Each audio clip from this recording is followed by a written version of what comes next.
Realtor Deb Cohen wasn't necessarily looking to move, but when a listing for a historic home in South Windsor popped up, she had to see it. The staircase in this house grabbed me, and I said to my husband, let's just go look for fun. And we walked in here, and he was like, we're buying this house. He knew it right away. Yes, he loved it. He loved it. And I was kind of surprised, actually. I thought he would never really go for living in a house this old. So just how old is this house? 225 years old, to be exact, built in 1800. It was built by a gentleman the name of Warham Moore, which you don't meet anybody named Warham these days. Apparently, in his younger days, he was active, like supporting the Revolutionary War. So we're in the Windsor Farms Historic District in South Windsor on Main Street. And this area obviously has a lot of historic architecture, beautiful homes from different periods, but it's also very well known for its agricultural history, especially shade tobacco going back this Tobacco Valley, essentially. 6 different families have called it home over the span of 2.5 centuries. When the Cohens moved in 2020, they really only had to do some cosmetic changes. First up, this fun wallpaper in the foyer. So before, what did this area look like? So it was just plain stairs, no runner, and the walls were like an olive green, I want to say. It was really, I mean, the staircase was beautiful, obviously, but it was really pretty drab. And as you can see, I like color and pattern, and so... It's not drab anymore. It is not drab anymore. No, it's not. I searched high and low for a runner that was the right width, because this isn't more narrow than today's staircases. And it was quite a task to see the installer put this in. I mean, that man was skilled, because every step is separate. Tucked behind the staircase is an antique piece that was Deb's grandmother's. We had it at the other house and brought it here, and for the longest time I didn't know what to do with it, and I actually was considering getting rid of it. And then I realized it fit perfectly under the stairs. It's the perfect spot for it. Yeah. The family had this banquette seating area built.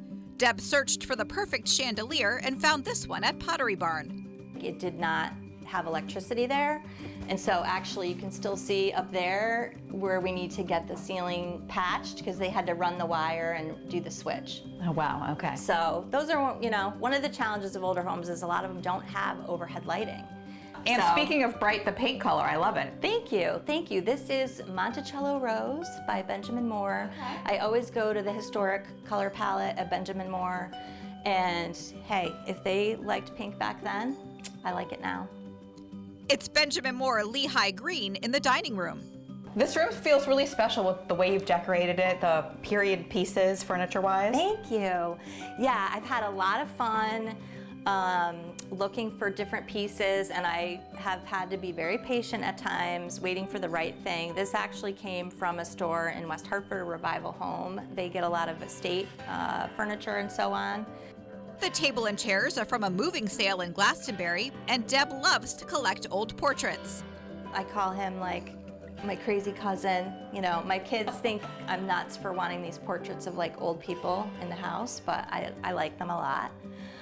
Look at this stunning fireplace. And you'll notice that it's very shallow. We have the same thing in our living room, and I've been told that it's a Rumford style fireplace. The angled walls and the shallowness were intentional because it helped to throw more heat into the room. We admire the original floors as we enter the living room.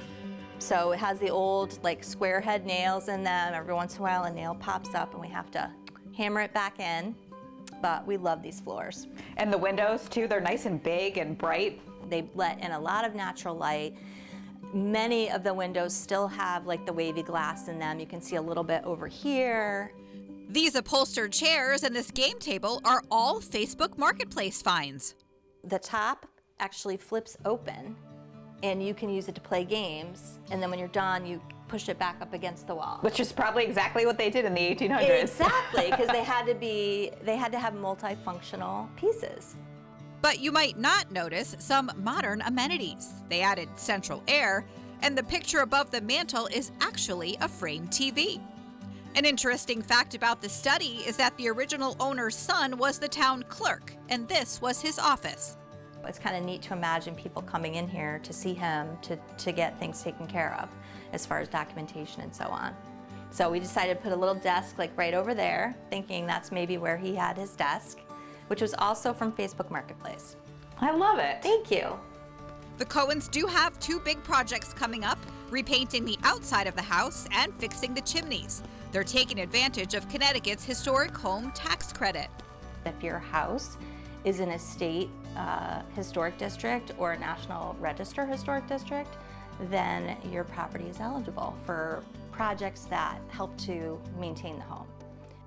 For some, the creaky, uneven floors and drafty windows of an old home might be deal breakers, but for the Cohen family, and especially Tori, who seemed to follow us from room to room, they wouldn't want it any other way.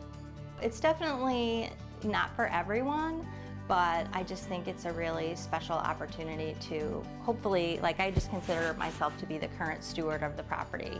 I hope to at least improve parts of it and then leave it better for the next person who comes along to take care of it.